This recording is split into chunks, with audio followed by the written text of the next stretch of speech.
Right. So the next person, or actually group, that we're going to announce for this year's EJC is Harm with Tall Tales Company. Woohoo! Welcome. Woohoo! Awesome. Thank you so much. Thank you for having me. Thanks for being here. Yeah, we're really excited to hear a lot about your company because we've seen some different videos, and it's very unique in very many ways. But I guess you can just start with talking a little bit about the company itself, the name, what do you do, who's a part of it, etc. Yeah, so we're called Tall Tales Company.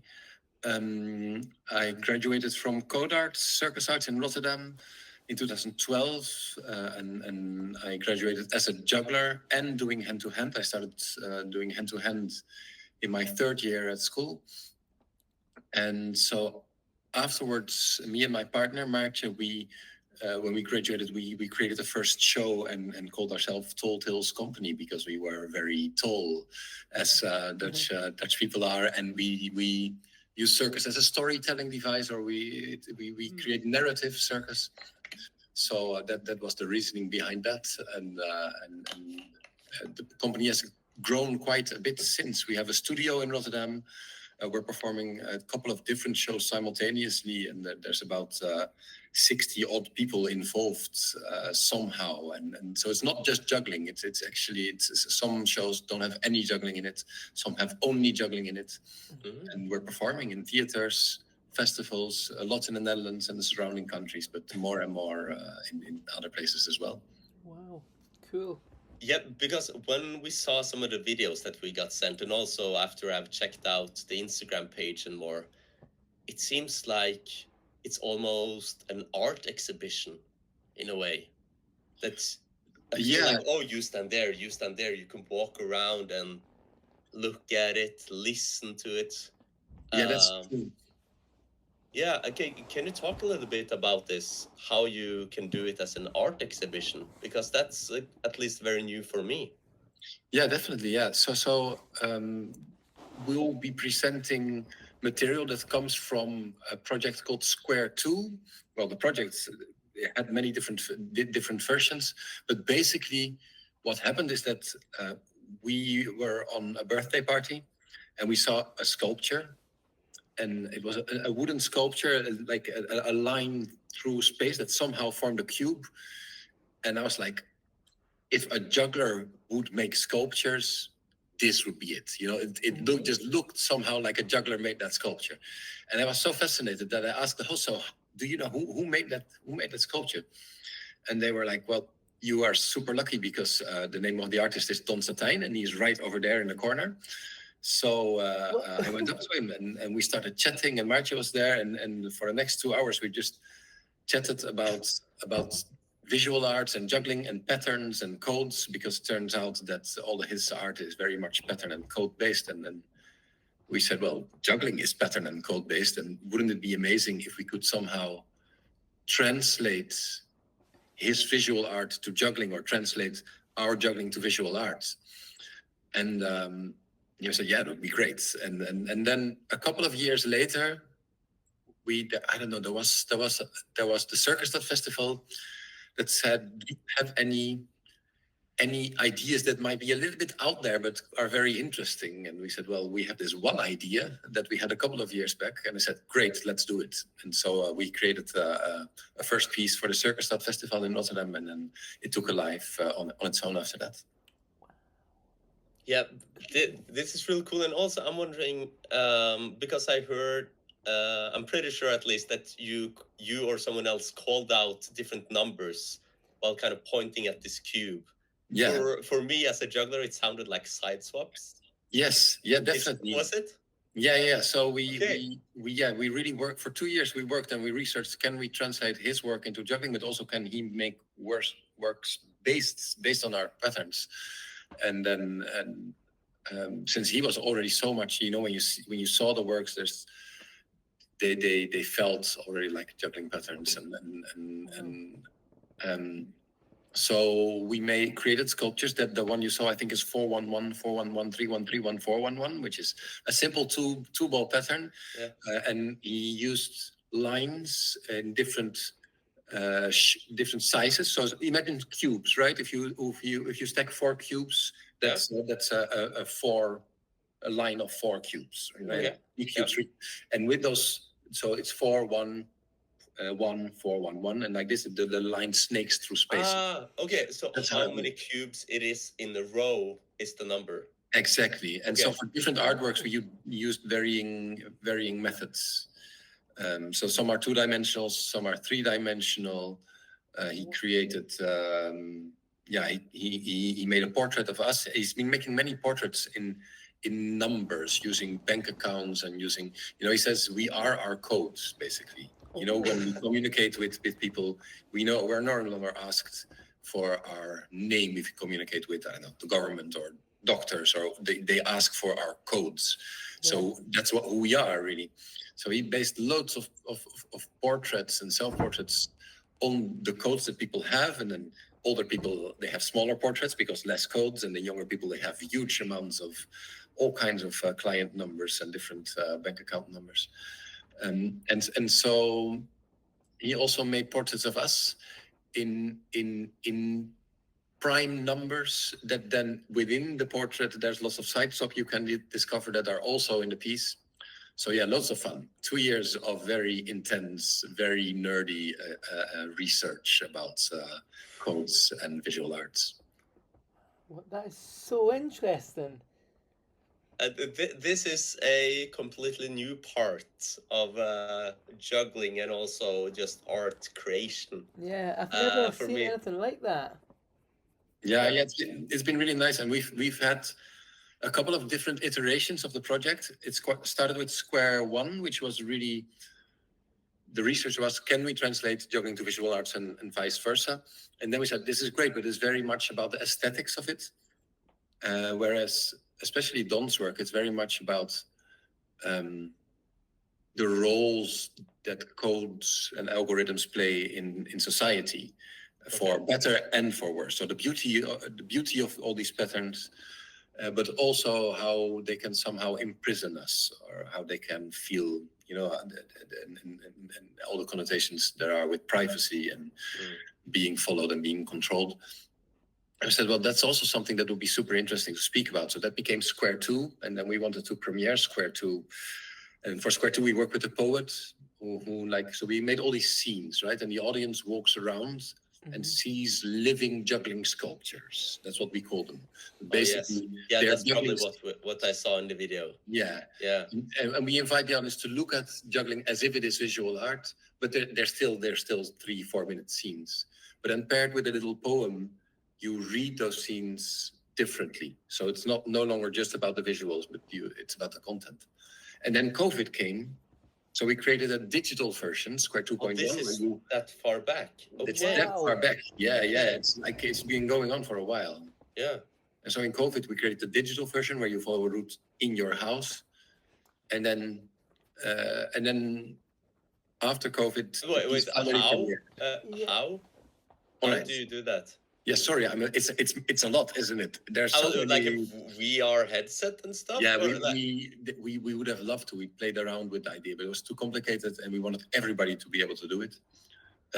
So basically, you take your tablet or your laptop or your phone, and what we did is like a little treasure hunt in your house. So first we say, please go to the kitchen, and then you might put us on the kitchen counter. Or your tablet in that case, and you'll see a kind of a mirror image of another kitchen where we're performing. I'll go to the living room table, remember who sat here with you, the conversations you had, and then we have a little juggling scene that is like a conversation. And then slowly, it's a little bit, or it feels a little bit more free, that you can somehow decide yourself where you go, and like this, you're guided through your house, and you can reminisce about the patterns you follow in the place that you spend so much time in, and hopefully see it with new eyes, because that's really, I think that's the most exciting thing that we got back from an audience, because generally we don't really perform it for jugglers, right? So it's generally it's people who don't juggle, but Yeah. they all go, I've never looked at juggling this way. I've never looked at visual arts this way, but especially I've never looked at my surroundings this way. Because I think for jugglers, it's quite intuitive to see patterns and to, we have an eye, we've developed somehow a way of looking at the world where patterns become more apparent to us. But for most people, that's a very different way of looking. And so it was very nice, especially during the pandemic, for people to be able to look at their own house in maybe a new way or a different way. That's so amazing. Wow, man, that's so crazy. This, because like when playing football or even like braiding someone's hair or something, there's a pattern to it, and you see juggling shapes and juggling patterns. But I've never ever thought of like having a block 4-4-1 or 4-4-2-3 or 4-2-3. Yeah. But yeah, so interesting this. Any side flop is a braid. You can Yes, braid. yeah. You know, so there's mad, there's different ways of making these things tangible, and I like also the idea of juggling as you know, a sculpture that exists for a very short time. I think is what Eric Aubery has said once, and I really like. Because you know, we see the patterns, we see the shape it traces in the air, and it's nice to be able to give that a little bit to the audience. Bloody hell, man! This is amazing. This is next level stuff, Harm. This is cool. Yeah. Wow. Okay, but let's get a little bit into EJC. Yeah, but I feel like there's an episode here, Ivan. Yeah, this is a so bigger much we can thing go than into. This is so interesting. But at EJC, what are you going to do there? Are you going to do a performance on a stage? Is it going to be an art exhibition? How many people are going to be kind of performing? What are we going to see as the audience? Yeah, so it's super exciting. We're doing a one-off. And normally when we do Square 2, the full performance, we take only 30 people with us. And then so it's for us really for a small audience. So obviously the EJC we would have to perform 300 times. We can't do it. So perform for 30 people. Yeah, not bring. Sorry. Sorry. Bringing 30 people only 30 wish. people. That would be great. So and now we'll perform just before the games. So what we've been asked to do, which I think is amazing, is the best question they could have asked of us, is to perform some of the scenes from Square 2 or from this project. Will be 5 jugglers, but also to teach 2 days of workshops before, so that we can do some of the scenes maybe with 50 jugglers. And create one giant living sculpture together. Yeah. So that's really, and that's super exciting. I'm very much looking forward to that. It's an experiment, so I also don't know what it will look like exactly, but I'm so excited. Yeah. How who thought it? Was this your idea? Was this EJC's idea? I think it was the EJC's idea, and I think last year or the year before they did something similar with the Gandinis. Okay. Yes, I was going to mention that the love dance. Yeah, if that's what you're referring to. Yeah, I wasn't. I missed it sadly, but I think that went over so well, and everybody was so happy with that they thought, can we do something similar? And then it works just with Square 2, because we have done the project with a larger group with 10 jugglers for our 10-year anniversary. So they knew that we could expand on this universe, and then that's how I think they combined those two things. They knew our project, and they had seen the love dance performance of the Gandinis. You said it was going to be before the games. Do you know if it's going to be an inside venue or an outside venue? No, outdoor. Yeah. Outdoor. Okay. Why should we expect to see it on a flat area, or like kind of some stairs, or no? We're gonna do a site visit to see what's possible.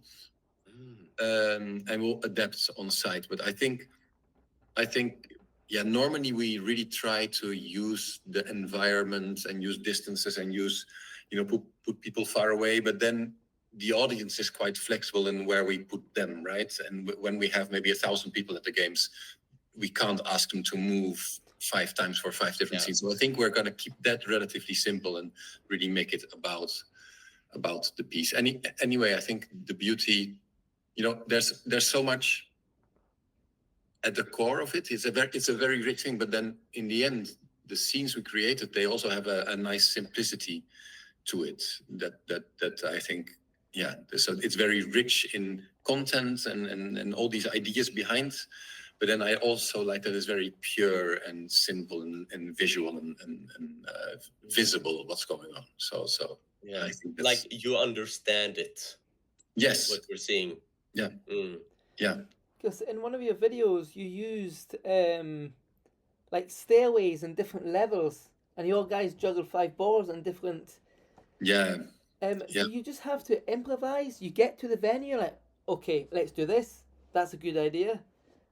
How do you improvise so easily? Yeah, so the piece is modular. We created about 18 scenes or 18 juggling sculptures, and we have a number of the poems, and we have a structure that's more or less set, and then we do a site visit well in advance.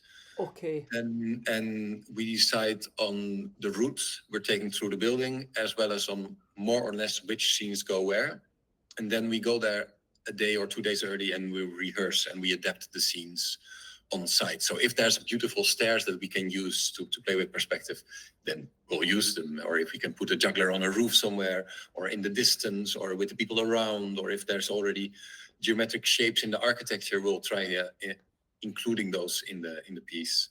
And that's for the full version. Now we're going to do like a shorter 20-minute highlights, maybe something new, and definitely a few things that are just going to be massive with so many jugglers. Wow. Oh. This is next level stuff, man. This is really cool. This is the museum I would enjoy going to, This. Yeah, we performed it in museums a couple of times because the nice thing is you can perform it anywhere, and it's been so amazing to perform our juggling sculptures next to Picasso's. Scary stuff also, because some there I don't know if you know the Alexander Calder mobiles. Is that the English word? It's all strings and little pieces of metal and wood that interconnect. Okay. Well, he was the artist that first said art can also move. It doesn't need to be something that's stable, and so a sculpture can also be something that moves. And they asked us to use our juggling scenes to open an exhibition of his. But all these works of art, they are like millions each, and then we are juggling right next to them. So that's been super scary, but super nice to see this link and to really to really look at juggling that way. Yeah. Amazing. How many of you is there? Like when you go to the art gallery and you have a venue? Yeah, so there's the basic version is with 3 people. On the EJC we're 5. We have done it with 10. So, but generally, since we can't take that much audience, the 3-person version is the one that we perform most. Okay. Wow. Also, in one of the clips, a lot of the people were using headphones. Yes. Why do they use headphones, everyone, instead of that you have speakers that just play the music? What's the thought process behind this? Originally we did use speakers, and very quickly we found out that not every venue can provide 10 sets of speakers for 10 different spaces. And we also noticed that there's these pieces, the moment in between the scenes that felt like we are walking towards another scene and didn't quite feel part of the performance. So then we said, if we have headphones, we solve both problems at once, because we can perform anywhere we want. We are totally independent. We don't disturb anybody if we walk somewhere, but we can also use those moments and ask the audience to maybe follow the rhythm of the person walking in front of them, and if they share a rhythm, or if to look around and if they see more horizontal or more vertical lines, and to make them aware of the patterns that already are around. And now obviously we don't have 1,000 pairs of headphones. So on the EJC again, I think, and we don't have the time to to do a 10-minute introduction to introduce the 1,000 jugglers to the idea of that show. So we'll adapt, and we'll make it something different that's more, that it is what it is. It's that is less that requires less explanation. So there, I'm pretty sure we'll just use a good sound system to reach everybody who's there. But I don't think that will. I hope we can still use some of the poems, so that that people get a sense of the project that way. Yeah. So amazing. This has been amazing to listen to, Harm. And I'm sure that at least both Lewis and I are really looking forward to seeing this.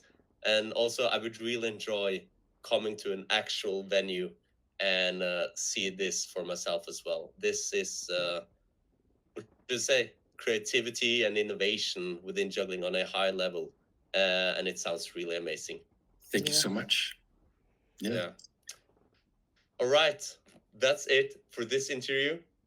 And let's finish it up. Harm, you as well? Boom. Harm, is that, can I say that, or should I say? Yes, yeah, you can, totally can. Harm? Okay. Okay. And your name, how do I pronounce it correctly? Avin.